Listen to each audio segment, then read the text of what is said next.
And basically, this just like logically goes into that hole. And so when you go to do this, again, you're wanting to do it where you're not going to be touching tips. So you take this part off without touching, and you're going to use that to go right into the center of the fluid. And it goes pretty much all the way to that there's like a barrier line that it'll stop at.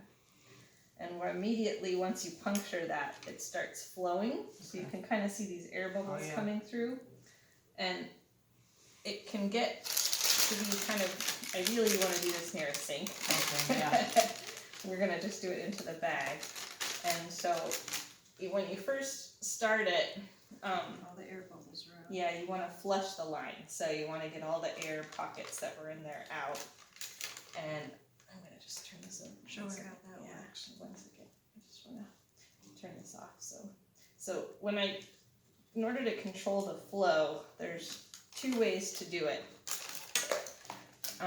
Meaning that if I just left it going, it would just run out, literally, in a few, probably 10-15 minutes.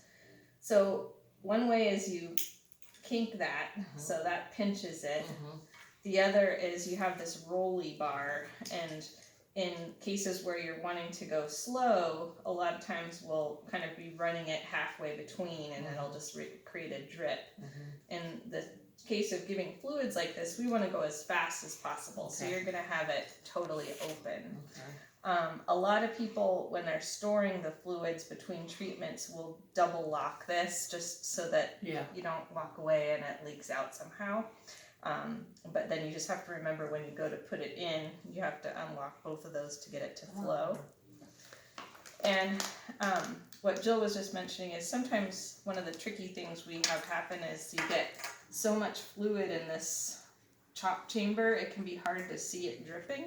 So the way you fix that is you can turn it upside down and just squeeze some of that fluid back in. So now when it drips, you'll be able to tell if you're getting a full stream or you're just going super slow, which we'll show you when we put the needle in. So why isn't it coming out here? Because I kinked it you all kinked off it, okay. because I didn't want it to go all over the house. So I think the next thing we'll do is just attach a needle. So these are they're 18 gauge. They're gonna look scary, but the cats tolerate it well. A new set, it always has a sterile cap on it. So when you go to take open syringes, it's a twisting motion. So you'll hear a kind of a little crack, and that's pops open. Ideally, you don't want to touch that end. We want to stick it right onto the end of this without contaminating it, and you just push it on. When we go to give the fluids, we're going to hold that kind of base of the needle, and we're going to pull this off and put it under her skin. Before we do that, you always will want to look at your fluid bag, and obviously we're starting with a full bag here. And so each of these 1, 2, 3, 4, 5, these are all 100 ml increments. So the first time we give this, we're going to go to the 1. The second time to the 2. A lot of times people will have this on a hanger in a door frame or a shower, whatever works, but the higher it is, the faster the flow. If your vision it's only going to be 5 minutes, I'm thinking, what if Joe just stood there and held it? Yeah, would you be willing to do that? If you just stood for 5 minutes and held the bag, would you be able to do that? Yeah, I was also thinking that, we have the camera tripod, which I could rig something up to hang it from the tripod. Do you think it'd be tall enough? I think so. Yeah. All right, we'll try it. Yeah, so sometimes just throwing a hanger through this and you can hook it pretty much anywhere. And sometimes when you have vision trouble, if it's up high, it can be hard to see these little increments. So sometimes people will take a black Sharpie and kind of just make a larger line so that it's easier just to appreciate.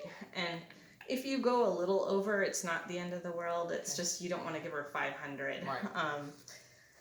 So we're starting in that high zone, so we're again going to go for the 1. And the other thing I was thinking, because I remember once we did an IV treatment, but the vet did it for Teddy when she was near death. But she has a pad that she likes to sit out in the deck, and I put it up on top of the counter, and I was wondering if we did it on the counter where I could, is that better than trying to do it Yeah, wherever you're comfortable, it's just that this should be at higher? least, I'm just a afraid of few- her moving and Yeah, right. leaving me. Yeah. it has to be a few feet higher than wherever she is. But So, the counter's fine. Sometimes with extra light too, it just helps. You know, you kind of Yeah. know where you are. If you have tall kitchen cabinets, you might be able to hook the hanger on that. you wanna try the counter? Sure.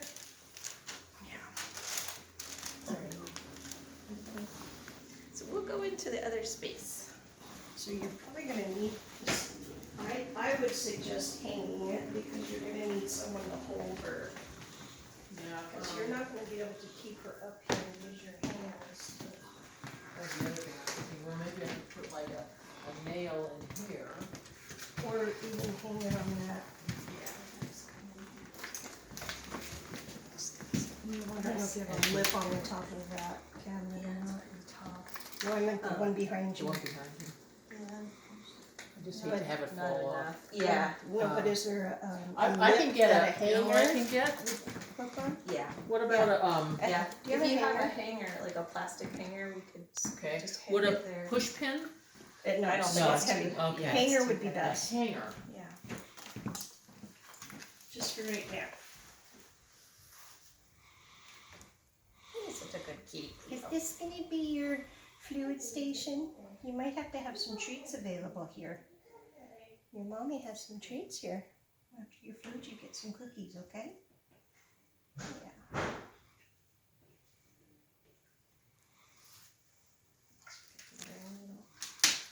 Oh, yeah, that's a good idea.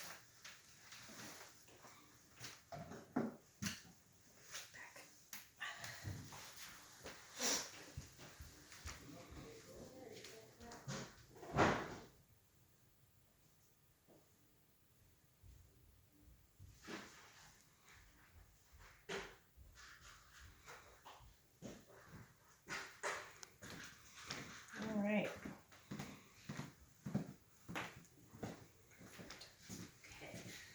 Let's see. Alright. So, all I'm gonna do is just feed this little hole that's already there and just put that into the hanger. Okay. And then I'm gonna just, because I'm not very tall, I'm gonna just kneel on this for a second. Be careful. Yeah. And just try to see if we can hook it right there. Oh, And I think that'll work okay. for now. And do you want to show them how to move all those controls over here? Okay, let me just sit down so I'm not blocking Yeah. everybody. Okay, so So your controls are pretty far away. Yeah, So See how they're- Julie's going to show you how to. that's why To I bring need you, those- so you can be doing that. Right. So she's going to bring So these. first thing I'm doing is just gonna unlock that, and all you do is slide it down to where you can reach it a little better. Ah, Which I would recommend yeah, as far Just as as you can. close. there. Yeah. And then she's going to open that one. If we open them both at the same time, it would just start flying out, which again isn't the end of the world, but it's not And, ideal. and this is nice to have these down closer to you. Mhm. You can put them wherever you want. So- Right. Okay. Okay, so the next phase is actually giving the fluids. So we know where we're starting from, and our goal is that first 1 mark.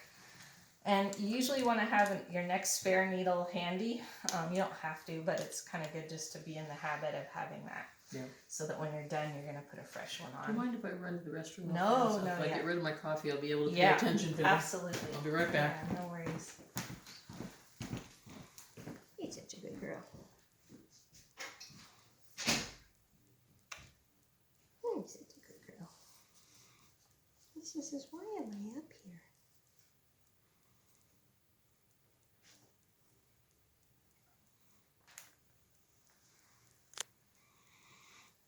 Do we want to give her a quarter of a syringe too? I just wasn't sure if we wanted to do 2 things at once.